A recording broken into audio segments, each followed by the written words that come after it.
gentleman, Jonathan Hunte, I met at the Carpellis Library Manuscript Museum, and he and I are becoming deeper and deeper acquaintances, and I like his work. I love his person. And I invited him, and I am very pleased that he has come this evening. It seems that the rest of the poets are hiding, but you make your bed, you sleeps in it. So without further ado, I bring up friend and colleague, and you won't need that. Ah, I beg your pardon, I was upstaging the gentleman. Jonathan Hunte.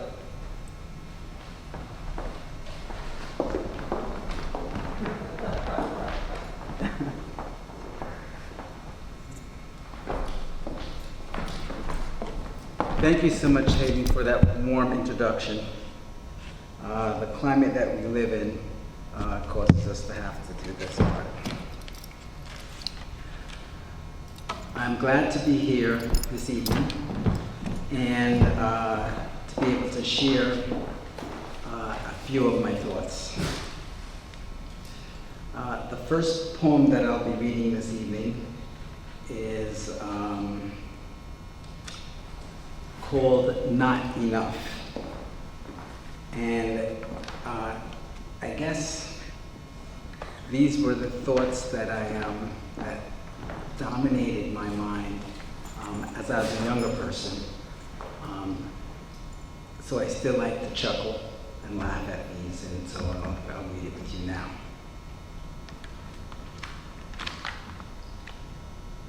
It could be a mansion or a yacht. It could even be a weed spot, an industrious person with a plot, or a gambler casting a lot. There's only one amount of money, and the answer is not enough. Looking for my future ex-wife, porn star giving men strife, citizen living an ordinary life. Separation equates to being cut with a knife. There's only one amount of women, and the answer is not enough. Mercedes G-Wagon with 24-inch wheels. Without mobility, we have two heels. Restore a Chevelle to see how it feels. Revive the industry and bring us the deals. There's only one amount of cars, and the answer is not enough. A beautiful chateau in the hills, paid for by a trust with no bills, amenities to die for that it kills. Without one, depressed, popping pills. There's only one amount of homes, and the answer is not enough. Plastic surgery or a boob job. Continue to exercise, not being a slob. A day at the spa, forgetting the mob. 24 carats on the doorknob. There's only one amount of pampering, and the answer is not enough. Thank you. Very true. Okay. This next one is called Maximum Aggression. Going to dates with a good girl. Her action says she's sweet as a pearl. We're cautious not to do anything to offend, and we play the part until the end. We temper our actions, taking it slow, watching our manners as we go. Greet the family, being very polite, compromising our nature to avoid a fight. They are powerless as we wheedled our will. We humor their delusions so they can have their fill, while turning up the heat in every direction and pouring on the charms to avoid insurrection. The nuance of the encounter makes everyone blind to the great adventure we had in mind. Relentless pushing over the top, never easing up until she says stop. To ascertain the limits to how far she'll go, anything goes, treat her like a pro, and observe keenly if she reciprocates the favor, revealing the behavior we want to savor. Our intentions are clear right from the start. The friend zone will never be our part. Maximum aggression is all we know. We are the ones talked about in the TV show.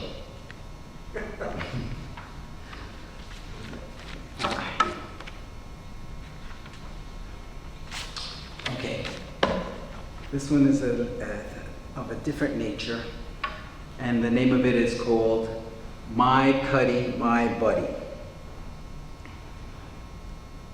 As I step on the deck and observe the scene, the teak glistens in the sun with a sheen, and the jewelry of chrome reflects the light, and the chair at the helm clothed in white.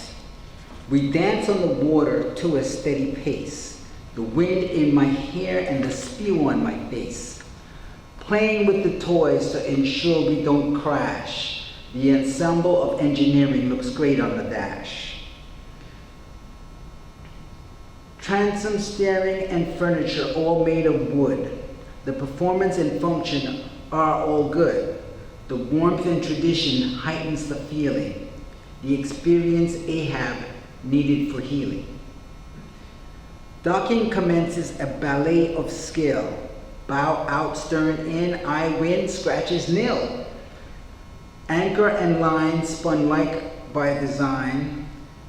At a beautiful marina with a restaurant to dine. A meal in the cabin is perfect on board.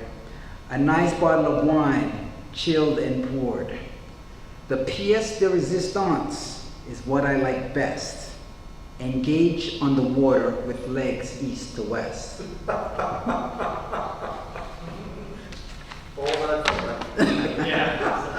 You see that there's an underlying theme here with a lot of these things, but that's because I just never grew up.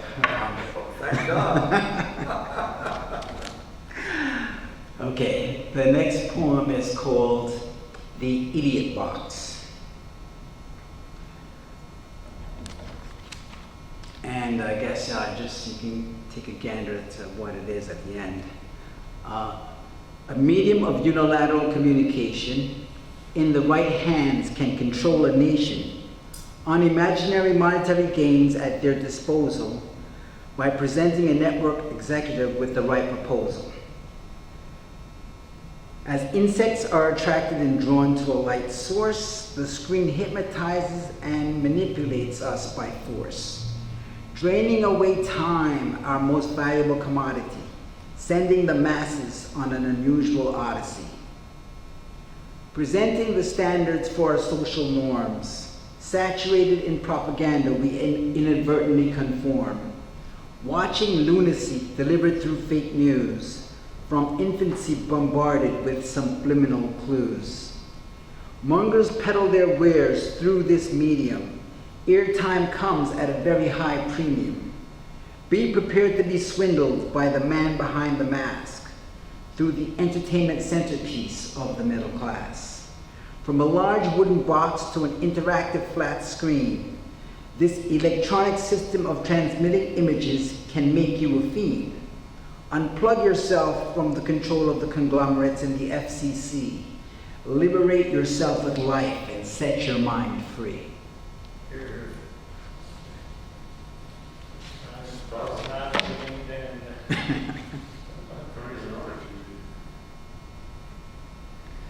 Okay.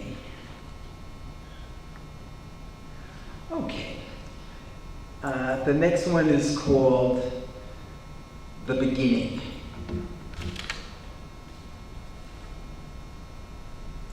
Infectious smells of sweet perfume revitalizes the stalk as she enters the room.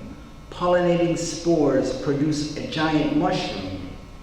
An orgasm is the beginning and not the end.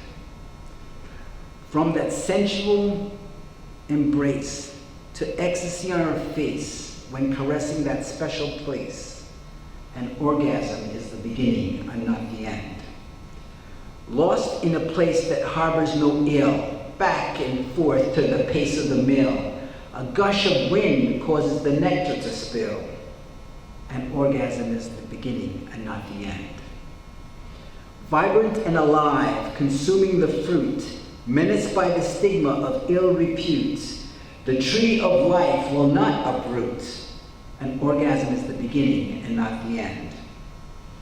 Overflowing its banks, paradise born, rich with nutrients, the offspring spawn, suckling the bearer from dusk till dawn. An orgasm is the beginning and not the end. The serpent and the apple, if you must know, the catalyst of pain, we reap what we sow. Exposed to the truth, they all will grow. An orgasm is the beginning and not the end. Thanks.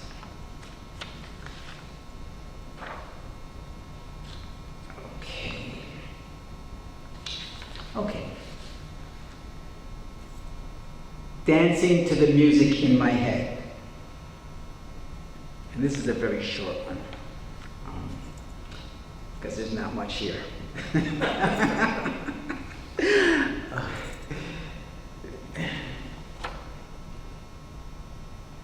These songs have been composed over thousands of years. Ironically, I'm the author, building on my fears. In my subconscious, these concertos are made. As I move about consciously, the music is played. The music sets the precedent for my actions indeed. The teachings of my guardians have sown their seed, limiting my understanding to the world to what they know, keeping me from awareness and my potential to grow. My connection to the universe is the orchestra floor. Changing the rhythm, beat, and tempo, the music causes me to soar. Positive affirmations are the notes in this composition. Played on the right instrument brings idea to fruition. The music in my head has been amplified. Meditation causes the background noise to subside. I have used this medium to channel to you a mechanism for you to invoke your music too.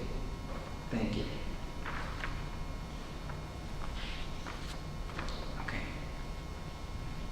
Now, this next poem is called Through the Prism of My Eyes.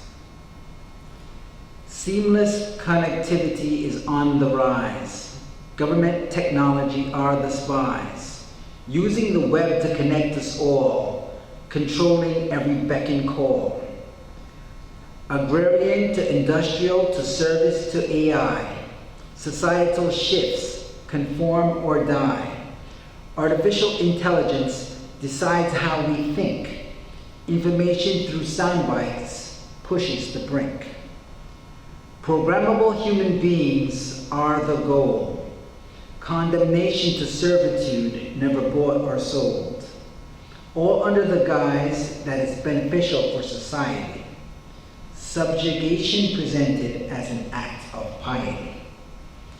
Population control bantered around, fracking and pollution of the ground, genetically modified organisms to cloning food, unabashedly aiming to shrink the brood. Effeminate youth is the new norm. Gender confusion takes us by storm. Generation YX unaware of the change.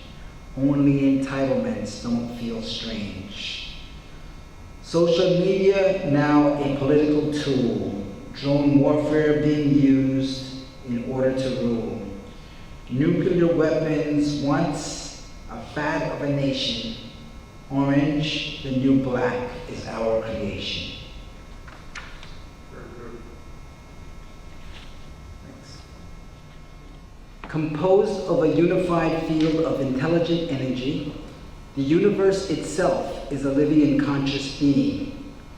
It is the unified force that binds all creation, that the most erudite of scholars and diligent researchers have ever seen.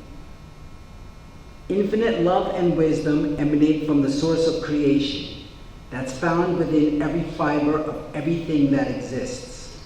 Consequently, we all share the same unified consciousness, fueled by love, compassion, and forgiveness essential to subsist. Unconditional love is the key to this connection. But keeping us separate through illusion is man's plan. We are all born with this divine consciousness, so we can learn to love all things when we understand. There are no mistakes in this universe of ours. By design, it's perfect in every form and every way. It consciously self-corrects to bring order and continuity, purveying good over evil and rebirth from decay. The vision of one material and separated world will cost you the vision of the conscious and connected other. When we can talk to the Spirit of God in everything, we will know that we are no lesser or greater than our brother. And that was the God consciousness.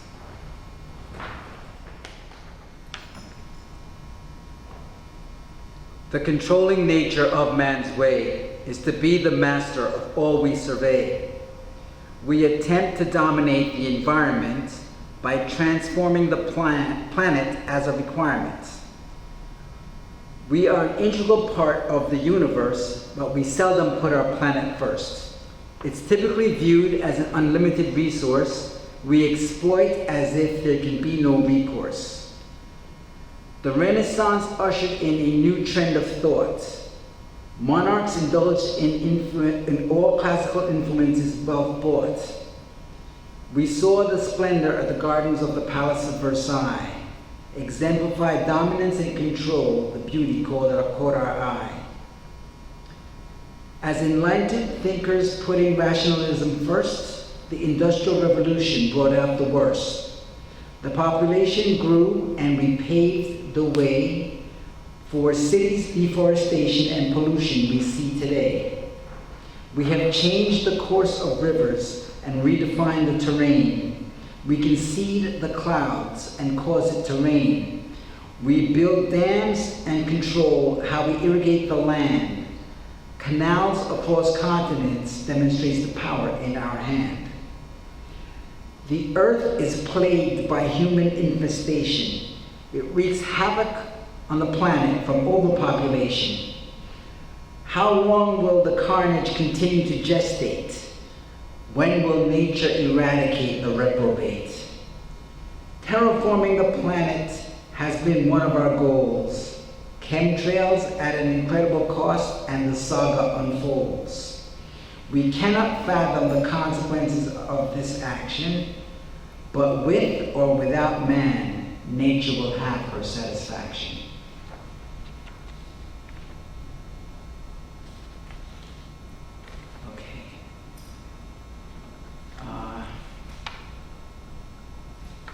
This next poem is called An Invited Guest.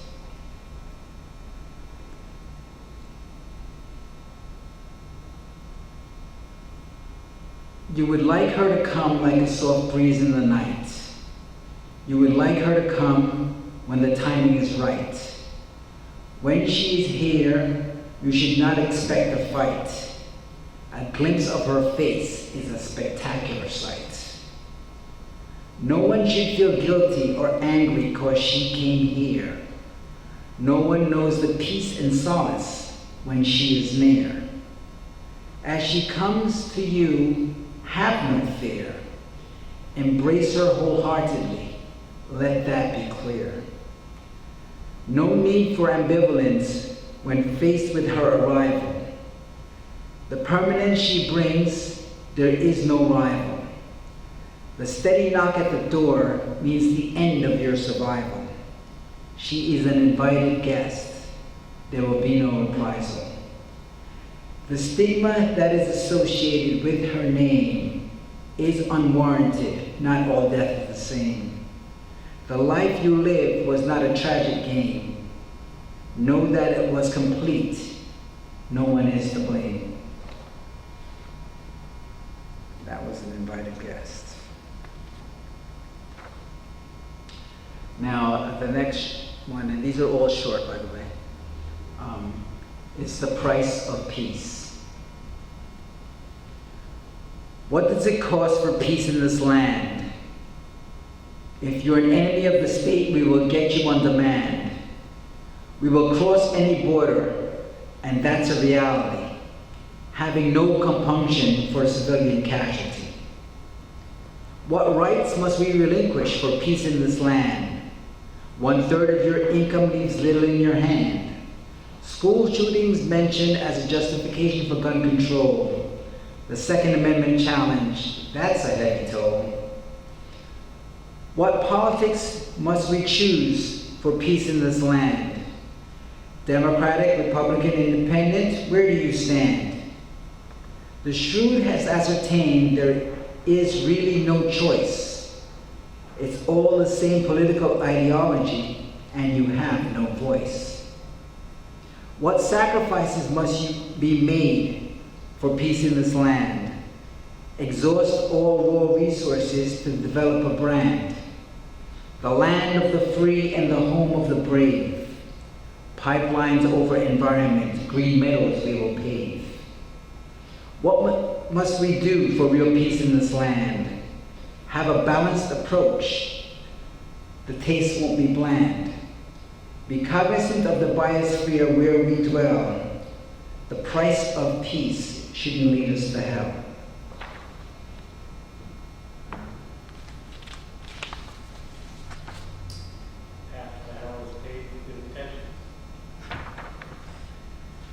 Okay. Now, going back to my single-minded way of thinking here, we will read Need a Woman Blues. I need a woman to come home to me. I need a woman to set me free from constantly being on the prowl, engaging in behaviors that are foul. I need a woman to call my own, not one I'm dating, not one on the phone. One that I can cherish and adore, one that I can come home to, love and explore. I need a woman that gives me life, not one that's trifling and gives me strife. One that is relevant and engaging today, one that knows when it's time to work and when it's time to play. I need a woman who knows how to work on her knees, one that I will do anything to please. One that when I'm near makes me quiver, one that curls my toes and makes me shiver. I need a woman to be my queen, one that I can hold on a pedestal so she can be seen. One with self-esteem, and all that proves I need to be rid of these Need a Woman blues. Okay.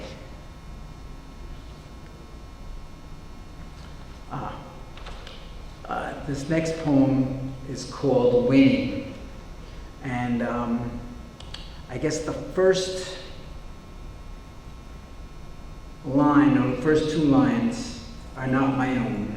They're the words that were used by the most winningest coach in football, Vince Lombardi.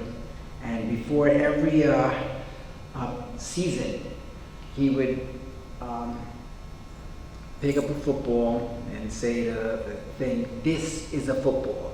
And so he starts his coaching from the very scratch, assuming you knew nothing. And he also, believed that winning isn't everything for him, it was the only thing, right? So the name of this poem is Winning, and I start off with those words, which is, winning isn't everything, it's the only thing I know. It invokes feelings of achievement, it drives me to get up and go. Winning is a personality trait commonly marked by grit, driven by perseverance and passion, using hard work to surpass wit. Winning encompasses positive attitudes that, when applied, sculpts and molds, causing me to be a mover and shaker, having the ability to hit long-term goals. Winning gives me satisfaction from basking in the admiration of my peers. Everyone loves a winner. It's the motivation to overcome my fears. Winning equates to success, being the victor in sports and games. Winning tends to please and delight. A winning smile can bolster your aims. Winning is having self-compassion that removes my fear to fail and replaces it with acceptance and willingness to try again to do everything to prevail. Winning makes up my character. It's synonymous with my name. It's compulsory to have a good value system. Winning in life is a subjective game. This poem I wrote, this is an older poem I wrote a couple years ago, many years ago. And it's called The Code. Unite and give our people power. Organize our thoughts and capitalize on the hour. Let's lay the foundation for a new aristocracy and eradicate the infrastructure of hypocrisy. Unite by understanding who we are, a majestic people transplanted from afar. Socialize from birth to subjugate one another by focusing on the differences between me and my brother. Unite and add longevity to our race. Black on black crime is a repulsive and a disgrace. Without elders sharing wisdom of how to overcome strife, boys will never be astute men grasping the nuances of life. Unite and patronize the businesses that we own. Keep the resources in our community, then look out, it has grown. And when we arrive, let's not negate black culture by affirming their supremacies, adoring the values of the vulture. Unite and participate in the children's education. Enlightenment may prevent their own incarceration and retard the genocide imposed by the state, rendering capital punishment useless and ensuring our fate. Unite and resuscitate our national pride.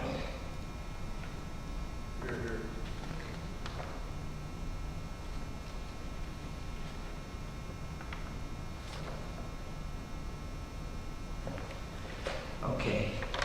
This next one is called Love So Elusive. I think I'll do this and then I'll do a serious poem and then I'll wrap it up. Love so elusive. Love has eluded me all my life, touching me for a moment and leaving me with strife, constantly leaving me yearning for a bigger and better deal. My nemesis has awakened, I need an armor of steel. Love has eluded her when she thought she had it with me. My thirst can never be quenched, nor will I let her be. Devouring and exhausting the last of her kegs, leaving behind only bitter, bitter dregs. Love has eluded them if they believe it was true from the heart, diving in head first, knowing you will never part. Unconditional love expected from the one we adore, overlooking the conditions that make the situation a bore. Love has eluded us if it comes from a night of lust. Love yourself first, that's an absolute must. The source of our happiness must be from inside. Then we can hold our heads high and walk around with pride. Love has eluded you if you think you have to run. Turning away from problems doesn't always lead to fun. Challenge them head on. That's the only way to grow. As we stare in the face of adversity, opportunity will somehow show.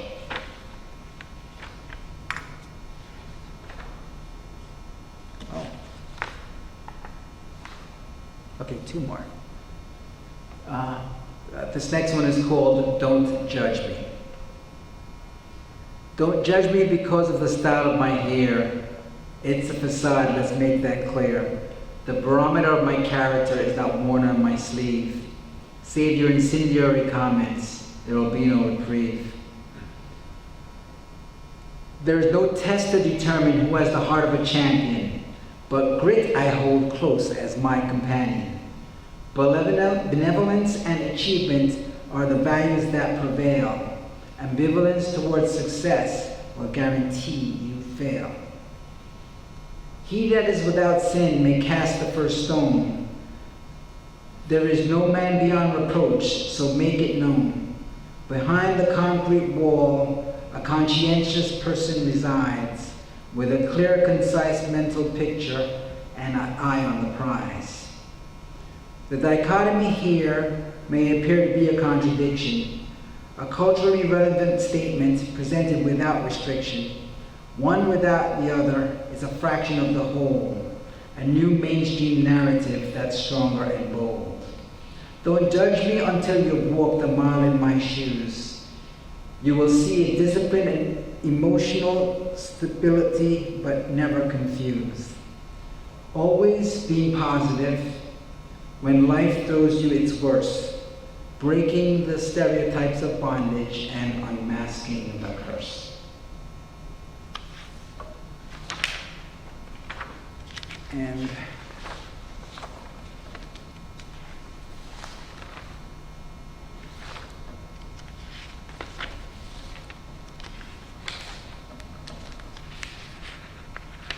oh, okay.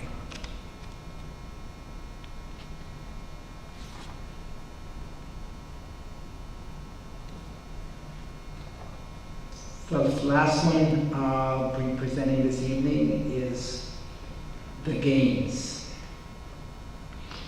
Games in our society represent something true and dear. With rivalry and struggle, a conquest that is clear. A competition to determine the depth and bravery of a champion. A spectacle of amusement for you and your companion. The Pan-Hellenic Festival of Antiquity, held every 4th year, was an exhibition of sports, literature, and music that cannot compare. Olympians from each nation, state, wanted to be victorious because the prize of a wild olive crown was simply glorious. The Roman games held in the Colosseum had a very different flair. An amphitheater around an open space with seats on a rising tier, where gladiators met and fought to the death as public entertainment, and Roman citizens basked in gore and blood and reveled with amazement. A direct carryover from the Colosseum are the bullfights we see today, where the matador taunts the bull while the crowd watches in dismay. The bovine tries to gore its opponent, who wears colorful regalia. The bullfighter majestically pierces the bull heart, and its quest ends in failure.